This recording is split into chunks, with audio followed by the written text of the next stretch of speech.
أعوذ بالله من الشيطان الرجيم.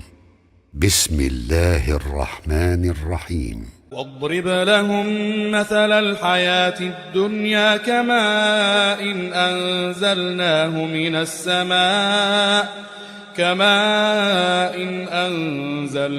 من السماء فاختلط به نبات الأرض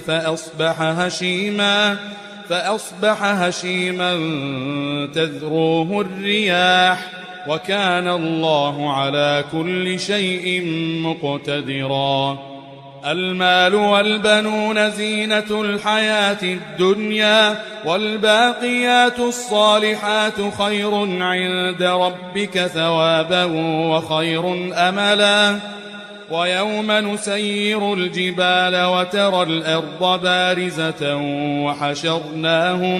وحشرناهم فلم نغادر منهم أحدا وعرضوا على ربك صفا لقد جئتمونا كما خلقناكم أول مرة بل زعمتم أن لن نجعل لكم موعدا.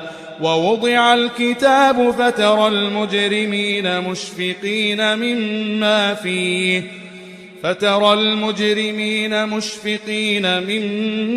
فيه ويقولون يا ويلتنا ما لهذا الكتاب لا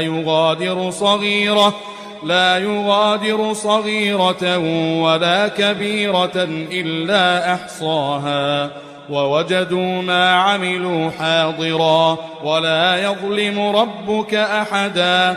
وإذ قلنا للملائكة اسجدوا لآدم فسجدوا إلا إبليس كان من الجن ففسق عن أمر ربه أفتتخذونه وذريته أولياء من دوني وهم لكم عدو بئس للظالمين بدلا. ما أشهدتهم خلق السماوات والأرض ولا خلق أنفسهم وما كنت متخذ المضلين عضدا. ويوم يقول نادوا شركائي الذين زعمتم فدعوهم فلم يستجيبوا لهم وجعلنا بينهم موبقا. ورأى المجرمون النار فظنوا أنهم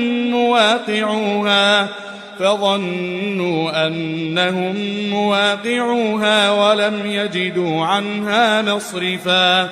ولقد صرفنا في هذا القرآن للناس من كل مثل وكان الإنسان أكثر شيء جدلا. وما منع الناس أن يؤمنوا إذ جاءهم الهدى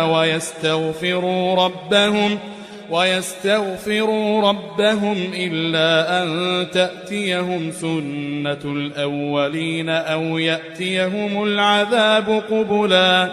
وما نرسل المرسلين إلا مبشرين ومنذرين. ويجادل الذين كفروا بالباطل ليدحضوا به الحق واتخذوا آياتي وما أنذروا هزوا. ومن أظلم ممن ذكر بآيات ربه فأعرض عنها ونسي ما قدمت يداه إنا جعلنا على قلوبهم أكنة أن يفقهوه وفي آذانهم وقرا وإن تدعهم إلى الهدى فلن يهتدوا إذن أبدا. وربك الغفور ذو الرحمة لو يؤاخذهم بما كسبوا لعجل لهم العذاب بل لهم موعد لن يجدوا من دونه موئلا. وتلك القرى أهلكناهم لما ظلموا وجعلنا لمهلكهم موعدا.